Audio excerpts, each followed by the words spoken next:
Assalamualaikum warahmatullahi wabarakatuh. Perkenalkan nama saya Khairani, NIM 190384205017. Di sini saya akan mempresentasikan proposal penelitian saya dengan judul meningkatkan efektivitas dalam penerapan pembelajaran kooperatif tipe Student Team Achievement Division atau STAD dalam materi klasifikasi makhluk hidup di SMP Negeri 1 Kateman. Proposal penelitian ini terdiri dari 3 bab.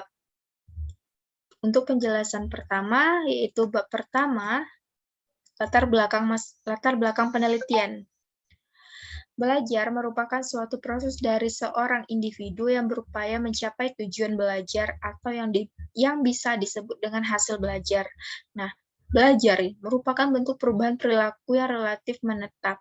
Oleh karena itu, untuk mendapatkan hasil belajar yang baik dan maksimal, diperlukan aktivitas yang baik dalam belajar. Aktivitas belajar yang baik dalam belajar merupakan kebutuhan pokok yang harus dipenuhi oleh peserta didik dalam mencapai hasil belajar. Selanjutnya, untuk mencapai hasil belajar yang baik, ada pun salah satu strategi yang digunakan yaitu untuk meningkatkan efektivitas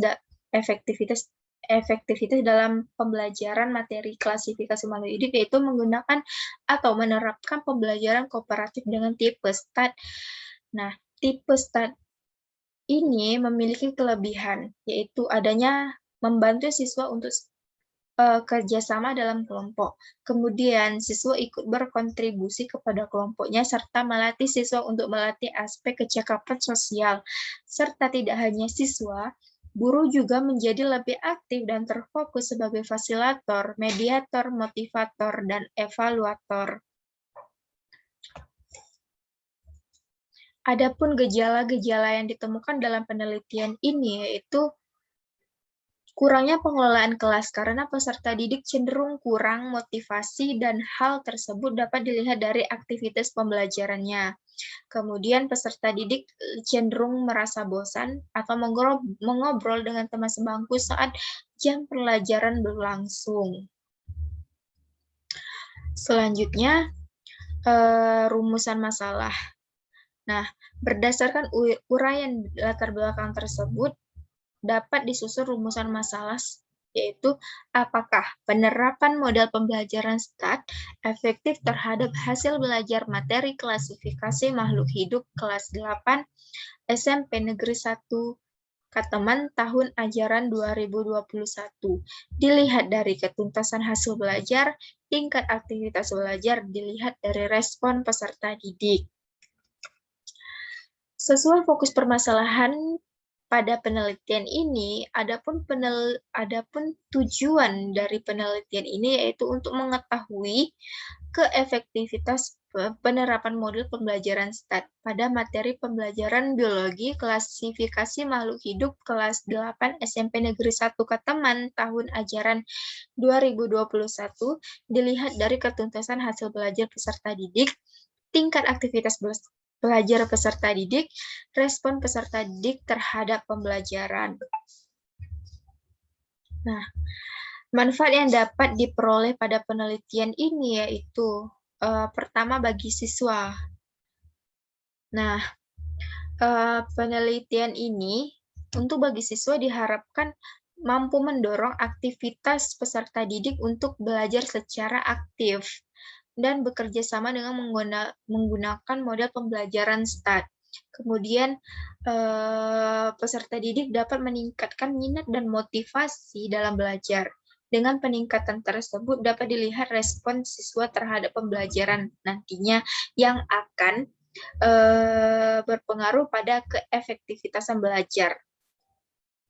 Kemudian bagi guru. Nah, penelitian ini dapat dijadikan contoh atau acuan bagi guru dalam meningkatkan dan mengembangkan model pembelajaran STAD khususnya pada materi klasifikasi makhluk hidup. Dan selanjutnya itu bagi sekolah. Penelitian ini dapat dijadikan sebagai masukan bagi sekolah untuk peningkatan kualitas hasil belajar melalui pengembangan guru dalam menggunakan model pembelajaran khususnya pada materi klasifikasi makhluk hidup. Nah, sedangkan bagi peneliti ini dapat memberikan pengalaman dan belajar untuk menambah wawasan baru terhadap penggunaan model pembelajaran STAD. Nah, serta dapat dijadikan acuan bagi peneliti lainnya yang dalam mengkaji model pembelajaran kooperatif. Nah, masuk ke bab 2 yaitu landasan teori. Nah, model pembelajaran tipe Student Time Achievement Division atau STAD ini adalah model pembelajaran kooperatif yang sederhana dan baik untuk diterapkan dalam kelas. STAD ini adalah model pembelajaran kooperatif yang efektif untuk pembelajaran. Nah, bahwa pembelajaran kooperatif tipe STAD ini memiliki beberapa komponen utama, yaitu dalam penyajian kelas, belajar kelompok, kuis, skor pengembangan, dan penghargaan kelompok. Adapun kerangka berpikir dalam penelitian ini yaitu model pembelajaran STAD ini salah satu model pembelajaran kooperatif yang digunakan pada materi klasifikasi makhluk hidup.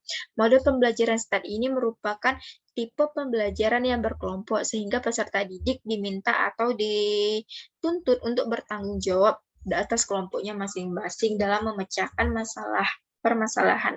Jadi, pembelajaran STAD ini menuntut siswa agar lebih bekerja sama dalam kelompoknya serta berinteraksi secara sosial. Kemudian melatih siswa untuk saling bekerja sama, kemudian saling bertanggung jawab atas kelompoknya masing-masing. Kemudian melatih siswa dalam memecahkan suatu permasalahan yang telah guru berikan kepada kelompoknya masing-masing. Selanjutnya, adapun hipotesis dalam penelitian ini yaitu HA sebagai efektivitas pembelajaran dalam penerapan model pembelajaran kooperatif tipe STAD materi klasifikasi makhluk hidup kelas 8 SMP Negeri 1 Kateman. Sedangkan H0 sebagai penerapan model pembelajaran kooperatif tipe STAD tidak efektif dalam materi klasifikasi makhluk hidup kelas 8 SMP Negeri 1 Kateman. Bab ketiga, yaitu metodologi penelitian. Nah, di dalam proposal penelitian, ada beberapa langkah yang akan dilakukan. Pertama, waktu dan tempat penelitian. Penelitian tindakan kelas ini dilaksanakan di kelas 8 semester 1 sekolah menengah pertama atau SMP tahun ajaran 2021, tepatnya pada bulan Oktober. Selanjutnya, pendekatan jenis penelitian. Penelitian ini menggunakan pendekatan kuantitatif dengan penelitian tindakan kelas. Nah, adapun prosedur penelitian ini yaitu pertama, perencanaan. Perencanaan yang dimaksud di sini yaitu perencanaan tindakan. Jadi tahap perencanaan ini guru-guru melakukan beberapa langkah, yaitu dalam langkah-langkah tersebut yaitu pertama menyusun silabus dan rencana pelaksanaan pembelajaran atau RPP berdasarkan kompetisi dasar. Yang kedua, menyusun daftar pertanyaan yang akan diberikan kepada siswa di akhir pembelajaran. Yang ketiga, mempersiapkan media pembelajaran untuk mendorong proses pembelajaran selama proses pembelajaran berlangsung. Yang kedua, tahap pelaksanaan. Tahap pelaksanaan ini terbagi dari 3 kegiatan, yaitu kegiatan awal, guru mengucapkan salam dan mengabsen siswa terlebih dahulu. Kemudian guru memberikan motivasi kepada siswa yang berhubungan dengan materi yang akan dibahas. Yang ketiga, guru menyampaikan tujuan dari pembelajaran tersebut. Nah, masuk ke kegiatan inti. Nah, kegiatan inti ini guru menyajikan beberapa materi, kemudian siswa bergabung ke dalam kelompok yang masing-masing terdiri dari 4 atau 5 orang siswa yang diacak secara heterogen. Kemudian yang ketiga, guru memberikan tugas pada kelompok untuk mengerjakan latihan membahas suatu materi klasifikasi makhluk hidup. Nah, di sini setiap anggotanya diminta untuk saling bekerja sama dan memecahkan masalah yang telah guru berikan. Kemudian, tes atau kuis. Nah, skor dari tes atau kuis ini tersebut untuk menentukan skor individu dan digunakan untuk menentukan skor kelompok. Kemudian yang terakhir ini guru memberi penguatan dalam terhadap suatu materi tersebut. Nah, yang terakhir yaitu kegiatan akhir. Kegiatan akhir ini guru bersama siswa membuat kesimpulan dari hasil belajar tersebut. Kemudian guru mengucapkan terima kasih dan memberikan penghargaan setiap kelompok yang sudah berkontribusi dalam berdiskusi pada materi klasifikasi makhluk hidup. Yang ketiga itu tahap observasi. Nah, observasi ini bertujuan untuk mengamati sejauh mana perbaikan pembelajaran dilaksanakan. Kemudian observasi dalam pelaksanaan penelitian ini melibatkan observer atau pengamat. Jadi tugasnya itu adalah melihat aktivitas guru dan siswa dengan strategi pembelajaran saat ini selama proses pembelajaran berlangsung. Jadi observasi ini adalah melihat aktivitas guru dan siswa, apakah pembelajaran tersebut meningkat atau tidak dengan menggunakan metode START ini. Yang terakhir, refleksi. Refleksi ini bertujuan untuk mengetahui peningkatan belajar siswa menggunakan pembelajaran kooperatif tipe START.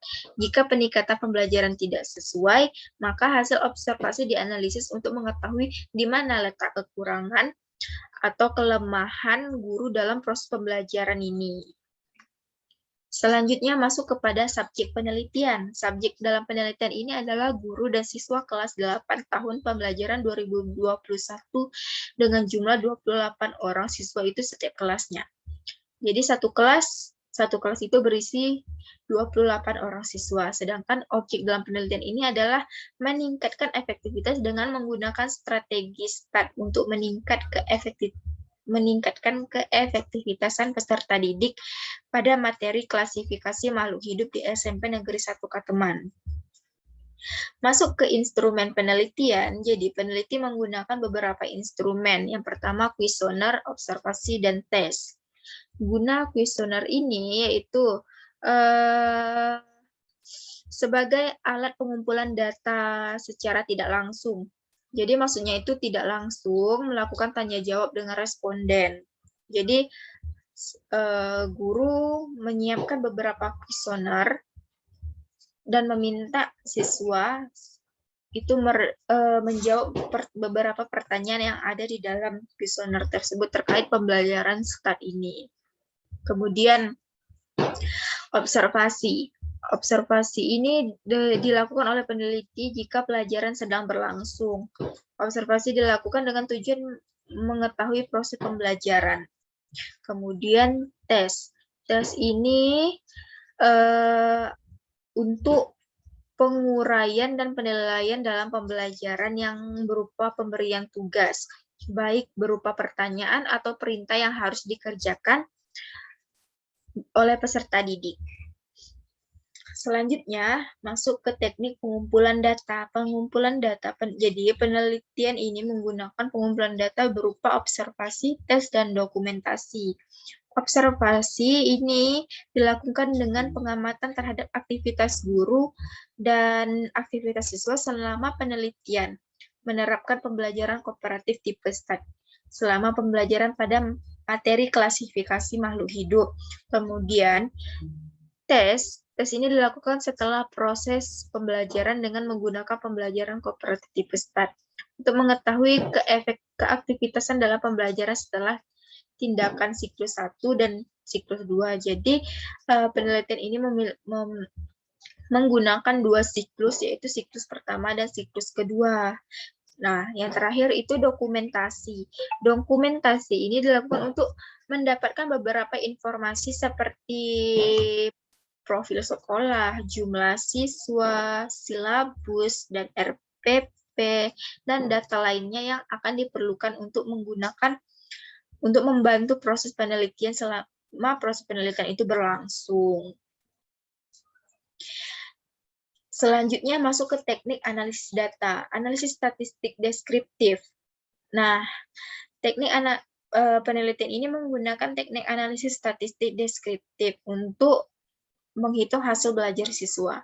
Jadi, analisis statistik deskriptif ini digunakan untuk menghitung ukuran pemusatan dari data prestasi belajar. Data yang diperoleh dari hasil pretest dan posttest ini dianalisis untuk mengetahui hasil belajar siswa, besarnya peningkatan sebelum dan sesudah pembelajaran dihitung dengan rumus agen ternormalisasi. Kemudian, untuk menghitung aktivitas siswa. Nah, data hasil pengamatan aktivitas siswa selama kegiatan pembelajaran berlangsung ini dianalisis dengan menggunakan presentase. Presentase pengamatan aktivitas siswa itu frekuensi setiap aspek pengamatan dibagi dengan jumlah siswa, kemudian dikalikan dengan 100. Nah, analisis statistik deskriptif ini juga digunakan untuk menghitung respon siswa selama pembelajaran berlangsung. Nah, data tentang respon siswa ini diperoleh dari beberapa angka respon siswa terhadap kegiatan pembelajaran. Selanjutnya, angka tersebut akan dianalisis dengan mencari presentase jawaban siswa untuk tiap-tiap pertanyaan dalam angket. Respon siswa dianalisis dengan menggunakan presentase dari respon siswa yang dihitung dengan menggunakan rumus yang ada di layar tersebut. Kemudian juga digunakan untuk keterlaksanaan pembelajaran. Nah, keterangan seperti yang di layar tersebut, PPT tersebut, yaitu X rata-rata skor keterlaksanaan pembelajaran. Selanjutnya, analisis inferensial. Nah, analisis inferensial ini dilakukan dengan dua pengujian, yaitu uji normalitas dan penguji hipotesis. Uji normalitas ini sebagai langkah awal dalam menganalisis data secara spesifik. Jadi, guna untuk menguji normalitas ini, yaitu agar kita bisa mengetahui apakah data tersebut berdistribusi normal atau tidak. Nah, analisis data tersebut bisa diuji dengan melalui Excel dan SPSS. Kemudian, pengujian hipotesis ini ada dua, yaitu pengujian hipotesis minor berdasarkan kriteria KKM. KKM di sini maksudnya kriteria ketuntasan minimal. Jadi, menggunakan uji kesamaan rata-rata dengan menerapkan teknik uji one sample t-test. Kemudian teknik ini digunakan untuk menguji apakah nilai tersebut berada secara signifikan atau tidak dengan rata-rata sebuah sampel. Kemudian yang kedua itu pengujian hipotesis minor berdasarkan ketuntasan klasikal. Nah, uji ini tersebut menggunakan uji proporsi. Pengujian hipotesis proporsi ini adalah pengujian yang dilakukan untuk mengetahui apakah proporsi dari hipotesis tersebut apakah proporsi yang dihipotesiskan itu didukung informasi dari data sampel. Maksudnya yaitu apakah proporsi sampel berbeda dengan proporsi yang dihipotesiskan. Selanjutnya masuk ke jadwal penelitian. Nah, jadwal penelitian di dalam penelitian ini, jadwal ini meliputi beberapa persiapan. Yang pertama, pengajuan judul, penyusunan proposal, wawancara, observasi lapangan, penyebaran kuesioner, analisis dan pengelolaan data, kemudian penyusunan laporan, kemudian pelaksanaan penelitian ini dilakukan dalam waktu 8 bulan. Adapun waktu 8 bulan ini berisikan tentang persiapan dan pengajuan judul itu dilakukan pada bulan pertama. Yang kedua itu penyusun proposal dilakukan pada bulan kedua. Yang ketiga itu wawancara bulan keempat dan kelima. Kemudian penyebaran kuesioner dilakukan pada bulan ke-6. Analisis dan pengelolaan data dilakukan pada bulan ke-7. Kemudian penyusun laporan dilakukan bulan ke-8. Nah, itulah presentasi proposal penelitian saya yang dapat saya jelaskan. Salah kata Mohon dimaafkan karena saya juga masih belajar. Akhir kata, wabillahi taufiq wal hidayah. Wassalamualaikum warahmatullahi wabarakatuh.